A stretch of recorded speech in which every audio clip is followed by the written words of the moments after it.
contamos con nosotros con Luz Gómez García, profesora de Estudios Árabes e Islámicos en la Universidad Autónoma de Madrid, autora de múltiples traducciones de literatura árabe y de varias obras y estudios sobre el Islam. Uno de los más recientes, por ejemplo, el Diccionario de Islam e Islamismo.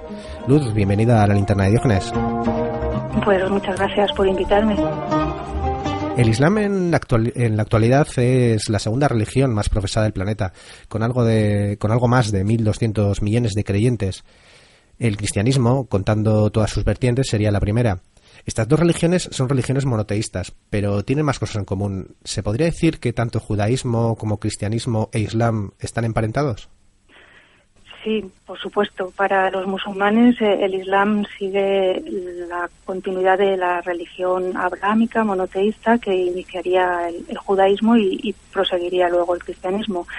Así lo conciben los musulmanes, pero no es solo que ellos lo consideren así, es que las trazas del judaísmo y del cristianismo están en el propio Corán, que es el texto de referencia para el Islam, y se encuentran desde cuestiones básicas como que reconoce a los profetas del judaísmo como Moisés o Abraham o el propio Noé, hasta el carácter de Jesús como una persona única. Hasta en el Corán se cuenta el nacimiento milagroso de Jesús de María, que es virgen. Es decir, recoge toda una tradición y, aunque eso ya los musulmanes no lo aceptan, podríamos decir que le da una nueva lectura al monoteísmo. Así que sí, los musulmanes consideran que el Islam viene a cerrar el ciclo de la revelación profética que se inició con Abraham. Precisamente de Abraham es considerada una de las religiones abrahámicas, como podría ser el judaísmo o el propio cristianismo, y Abraham sería una especie de profeta fundacional, tanto para cristianos como para judíos y musulmanes. Si no me equivoco, la tradición cuenta que fue Abraham quien dio a conocer a Dios a las diferentes tribus semitas. Históricos o no estos datos, vienen a decirnos que independientemente de las diferencias teológicas, el Dios de judíos, cristianos y musulmanes sería en principio el mismo.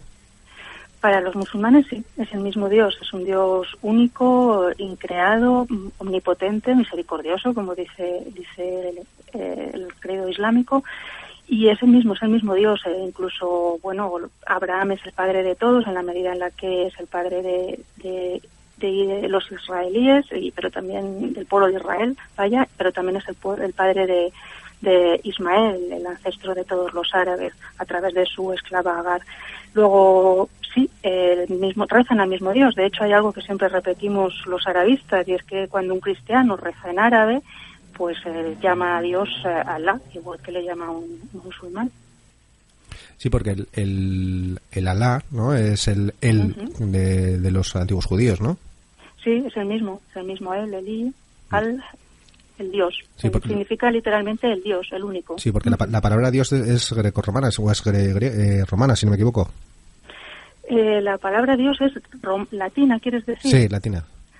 Pues yo creo que no.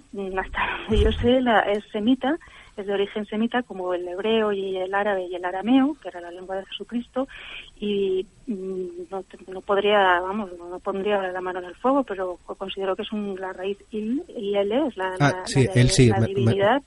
Y viene del antiguo protosemita, si existió. Él, sí, pero me refería a la palabra Dios, ¿no? Viene de Zeus. Sí, nuestro Deus, eso sí, en este Deus, caso sí, por supuesto. Eso es la palabra, aunque sí. el concepto del Dios que sí que provenga de allí, ¿no? El fundador del Islam es Mahoma. ¿Quién fue Mahoma? Pues Mahoma es una figura histórica de la que se conocen bastantes datos, aunque, bueno, modernamente se cuestionan algunos de ellos, puesto que datos contemporáneos de la vida de Mahoma tenemos pocos, son posteriores, 100, 200 años después de muerto Mahoma, pero se conoce bastante de su vida, por lo menos la tradición así lo ha establecido, y Mahoma era un árabe de una de las principales tribus de la Meca, de los Quraysh, que habían sido encargados durante generaciones de guardar y custodiar uno de los principales santuarios de la zona, santuarios politeístas, el santuario de la Kaaba en la Meca, pero de una rama venida menos, digamos. Él no conoció a su padre, su madre murió muy joven, le crió su abuelo, luego su tío, y por lo tanto es una persona crecida de una manera un poco especial, que se dedicó a los negocios de las caravanas, que era uno de los más habituales en aquel momento, que contrajo matrimonio con una viuda con dinero, de cuyos negocios él se encargó, y que estando en esta tesitura pues comenzó a recibir una revelación, unas voces, a sentirse profundamente perturbado porque sentía una llamada espiritual distinta de la de la religiosidad que había en aquel momento. Ese es el origen del comienzo de la revelación coránica, que es el origen del Islam, a una figura histórica que es Mahoma. Ahora bien, los musulmanes consideran que esta revelación, que a veces era directamente en sueños, a través de voces de Dios al profeta Mahoma, o a veces a través de un ángel que está reconocido como el ángel Gabriel, esta revelación no se produce de una manera continua, ni siempre las mismas circunstancias espirituales o vitales o personales del profeta. Quiero decir que a veces tuvo revelaciones dificultosas, dudosas, que le perturbaban. Otras veces fueron más tranquilas, y hasta que reconoció en ello algo diferente, pues pasó un tiempo, tuvo que cuenta cómo lo tuvo que compartir primero con su esposa, después con sus amigos, cómo fue difícil para todos aceptar esto, cómo poco a poco la comunidad va creyendo que hay un mensaje nuevo, cómo esto les enfrenta con las fuerzas vivas de la Meca. En fin, toda la historia de la vida de Mahoma hasta que sale de la Meca y emigra a lo que conocemos como Medina, que es un oasis a unos 400 kilómetros al norte de la Meca. Está todo un poco, bueno, no hay datos muy fehacientes, pero se cuenta de esta manera simplificada que yo he dicho. A partir del momento en el que ya la nueva comunidad, pequeña pero cada vez más pujante, se instala en Medina, ya sí hay más datos, ya sí conocemos más noticias. Pero durante todo este tiempo sigue produciéndose la revelación, es decir, Mahoma le sigue llegando a través del ángel Gabriel o directamente la palabra de Dios, y él la va transmitiendo y se la va contando a sus allegados hasta el mismo momento en el que muere. En el año 632 sigue produciéndose la revelación, así que decimos que Mahoma es el origen del Islam, el fundador de una nueva religión. Si bien, bueno, según la doctrina islámica esto no sería exactamente así, puesto que el Islam se había producido a lo largo del tiempo. Se considera que existe un libro, un kitab que está en el cielo y que desde siempre Dios ha querido transmitir a la humanidad a través de distintos mensajeros, y que con el tiempo se ha ido corrompiendo, mientras que en el momento de la revelación al profeta, a Mahoma, ya se cierra por completo y se deja fijado lo que ese libro tiene en sí. Este sería un poco hace un resumen rápido, ¿no?, de cómo Mahoma es un personaje histórico que recibe la revelación y se la transmite a un pueblo. ¿Cómo sería el contexto religioso en el que vivió Mahoma? Me estoy refiriendo a los alrededores de la Meca, o en Arabia en general, ¿no? Supongo que habría diferentes sincretismos, ¿no?, de religiones politeístas y demás. La religiosidad predominante era un politeísmo de carácter animista, ¿no? Se adoraba elementos de la naturaleza, a plantas, árboles, piedras incluso. Era una religiosidad bastante fuerte, que tenía santuarios que condicionaban la vida de la comunidad, marcaban las festividades, pero también, y eso hay que insistir siempre en ello, en Arabia había comunidades judías asentadas desde hacía muchísimo tiempo, siglos, con una fuerte tradición.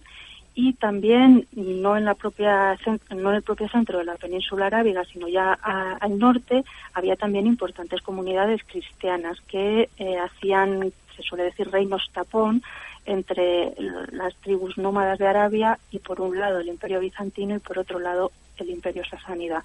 Luego, la religiosidad de la península no era exclusivamente el politeísmo, que es el que el Corán viene a combatir continuamente y contra el que se está declarando en su monoteísmo, sino también importantes comunidades judías con las que conversa, pues decirlo de una manera simbólica, no directamente, ¿no?, pero con las que está continuamente mirándose la revelación coránica, y también conocimiento directo de las tradiciones cristianas, porque se tiene noticia de que Mahoma en sus viajes de negocios con la caravana, ¿no?, hacia el norte de la península arábiga, entró en contacto con monjes cristianos. Allah.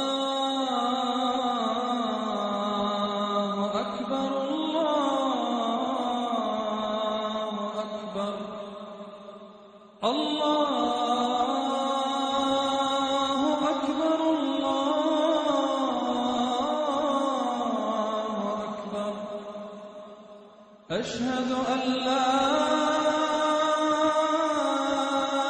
إله إلا الله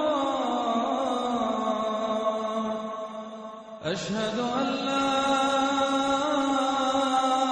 إله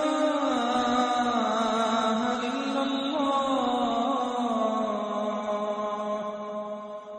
أشهد أن محمدا رسول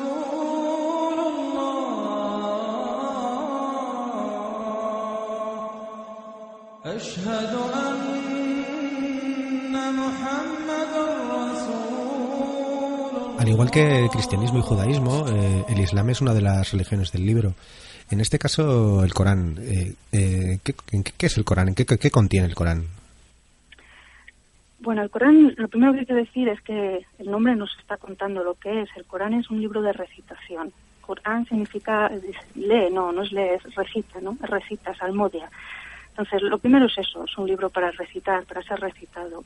Y lo segundo que hay que decir es que, a diferencia de lo que solemos pensar, pues por la actualidad política y social que nos puede a todos, es que el Corán no es un libro con gran cantidad de normas y de estipulaciones. Aunque es cierto que hay algunas azoras, que son capítulos del Corán con normas claras para la convivencia de todo tipo.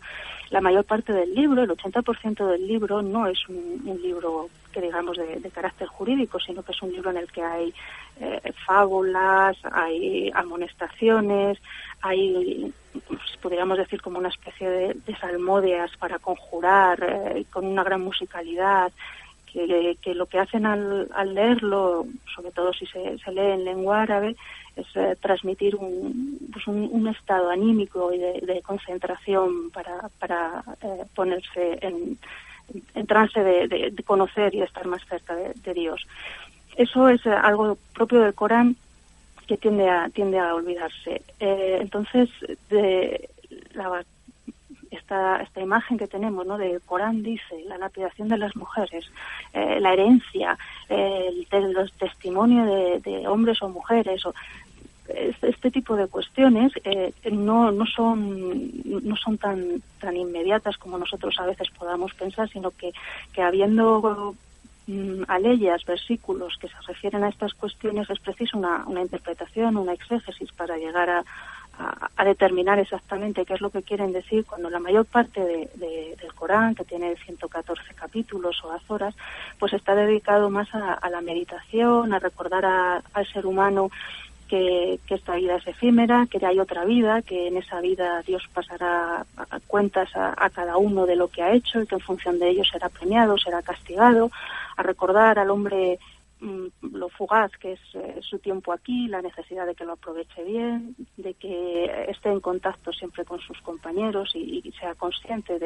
de su papel en la sociedad, a cuestiones mucho más inmediatas, directas que las estrictamente legales que a veces recordamos. Aunque no están especificados en el Corán como tal, dentro de las enseñanzas de Mahoma se encuentran los llamados 5 pilares del Islam. ¿Cuáles son estos pilares del Islam? Pues, como bien has dicho, son 5, y el primero de ellos es la llamada Shahada, que es el dar fe de que crees que solo hay un Dios y que ese Dios ha transmitido su palabra a la humanidad a través del profeta Mahoma. Es importante en esto que se llama la Shahada, que tiene que haber es dar fe, pero que se sepa que lo estás haciendo. El segundo pilar del Islam es realizar la oración, que tampoco está ya estipulado en el Corán que tenga que ser 5 veces, como luego en la mayoría de las tradiciones islámicas se ha puesto, pero no en todas. Hay otras que consideran que son 3 o que no son. Es decir, que el hombre rece a diario, demostrándole a Dios su sumisión y recordándose a sí mismo quién es y dónde está. El tercer pilar es Zakah, es decir, el impuesto, porque no es una limosna, es el impuesto obligatorio que todo musulmán tiene que pagar a su comunidad de los bienes que recibe. Modernamente se estipula una cantidad, por ejemplo en España está más o menos acordado por las comunidades musulmanas que es un 2/5 de la ganancia que obtengas anualmente, es decir, de tus ahorros, por así decirlo. El tercer pilar del Islam es el ayuno durante un mes entero, uno de los meses del calendario islámico, que es el mes de Ramadán, ayunar de comer, beber o mantener relaciones sexuales o fumar durante las horas de sol. Y el quinto pilar del Islam es la peregrinación una vez en la vida, durante unos días concretos del año que están estipulados para ello, a la Meca, a la Kaaba, a la casa original del Islam. Eso sí, siempre que se pueda, por razones de salud o de económicas, ¿no? Se puede, siempre ha sido el pilar que ha podido dejar de cumplirse si no se tenía capacidad para ello. Te tengo que preguntar por este último de los pilares, por la peregrinación a la Meca. La Meca era ya un lugar de peregrinación en época preislámica para las diferentes tribus arábigas. ¿Por qué la Meca? Sí, creo que al principio lo hemos comentado, que la propia tribu de Mahoma había sido históricamente la guardiana de este santuario en el que se congregaba, en el que se guardaban ídolos que adoraban las distintas tribus desde tiempo inmemorial. ¿Por qué la Meca? En un principio los musulmanes, guiados por Mahoma, se dirigieron en sus oraciones hacia Jerusalén, es decir, miraban a Jerusalén. Entre las razones que se dan para el cambio de la dirección de la oración de Jerusalén a la Meca es la toma de conciencia por parte de Mahoma y de la comunidad primera de los musulmanes de la necesidad de diferenciarse del judaísmo y de crear una nueva religión. La conciencia de ser distinto es algo propio de todas los grupos que en un principio necesitan diferenciarse del entorno. Y en un momento dado el propio Corán recoge esta cuestión. Si en un principio había dicho a los musulmanes que rezasen mirando a Jerusalén, luego les dice que cambien, que miren hacia la Meca. Pero cuando se produce este cambio, la Meca sigue siendo todavía un centro de religiosidad politeísta y el Corán es en lo que está combatiendo continuamente. Como decíamos, la shahada, el primer pilar del Islam, obliga al musulmán a decir que solo hay un Dios, que Dios solo hay uno y nada más que uno. Y en la Meca había ídolos, había muchos. Cuando finalmente los musulmanes entran en la Meca y al final de su vida Mahoma también, en una peregrinación triunfante, destruyen todos los ídolos, excepto esto que llamamos la Kaaba, pero que en realidad no es el cubo entero, sino una piedra que es un meteorito que se deja allí. Entonces, ¿por qué la Meca? Recuerda a los musulmanes que son distintos a los judíos, que son distintos a los cristianos, que sin embargo son monoteístas y que siguen la religión de Abraham, porque se considera que la Meca es la casa de Abraham, el lugar en el que Abraham construyó su templo.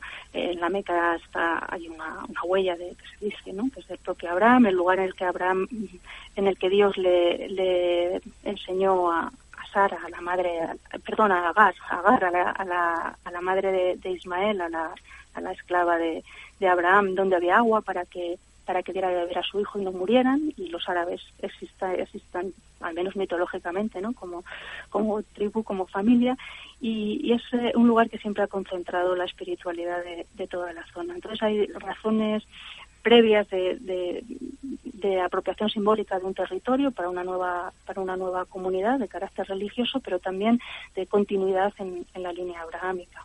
En esa continuidad, la Kaaba, como os he mencionado, sería los restos de un meteorito, ¿no? Y sería pero de hecho es unos restos relativamente pequeños, ¿no?, rodeados por ese enorme cubo.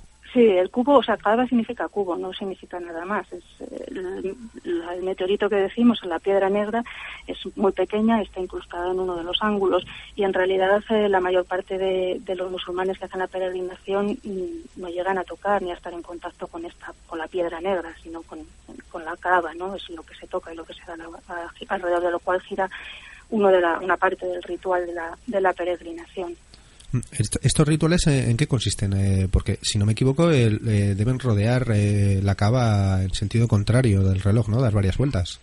Sí, bueno, todo el ritual de la peregrinación está muy estipulado y también ha tenido algunos cambios a lo largo de la historia. Lo que hacen es recordar episodios concretos de la historia de los musulmanes. Entonces cada uno está relacionado pues con un episodio más o menos mitológico, pero bueno, con su importancia. Entonces las vueltas a estas que tú mencionas, ¿no? Alrededor de la cava recordarían la dificultad que tuvo Sara en encontrar agua para su hijo. Iba corriendo de un lugar a otro, iba y volvía. Hay otro momento en el que se tienen que tirar unas piedras a unos pilares rechazando al demonio. Está todo muy estipulado, que precisamente hace de la peregrinación una ocasión tan peligrosa a veces, ¿no? En cuestiones de seguridad, porque hay demasiada gente haciendo lo mismo en un mismo momento. La peregrinación no se puede hacer en cualquier momento del año. En cualquier momento del año se pueden hacer unas peregrinaciones llamadas sombra, pero no vale como el Hajj, no vale como la peregrinación. Y entonces a lo largo de la historia se han ido cambiando, se han ido modificando algunas de las cuestiones, pero sobre todo el Hajj lo que quiere recordar a los musulmanes es que todos los hombres son iguales, que en esos días, en ese momento, se juntan todas las razas, todas las clases sociales, todos los géneros, los sexos. Durante la peregrinación las mujeres no pueden llevar la cara cubierta. Hay una indumentaria común para todos que demuestra el estado de pureza y de entrega de los hombres en estos días. Es decir, todo tiene un significado simbólico que está relacionado con la propia historia del Islam y que a veces tampoco está muy claro que sea exactamente islámico y que no tenga pues claras reverberaciones preislámicas también, pero bueno, lo preislámico es islámico, ¿no? Está incorporado. Y si te he entendido bien, durante este momento, durante esta peregrinación, se anularían las diferencias sociales, o de clase social, vamos. Bueno, entonces quizá un poco teórico, ¿no? Porque sí, en estos días la peregrinación en sí solamente son 3 días, aunque luego se suele extender 9 días más, ¿no? Pero suele durar 9 días, pero porque son tres actos fundamentales. Y sí, yo he dicho que bueno, que se anulan las clases sociales en la medida en la que todos los musulmanes van allí, visten de la misma manera y tienen que hacer los mismos ritos y juntarse. No hay distinto camino para cada uno. Pero bueno, luego también es cierto que la peregrinación es un gran negocio y bueno, dependiendo de lo que puedas pagar, pues puedes tener una tienda se crean hay unas explanadas donde se hacen unos campamentos con una suerte de tiendas, digamos, de campaña, desde muy básicas y elementales hasta de un enorme lujo. O sea que bueno, también es todo un poco relativo.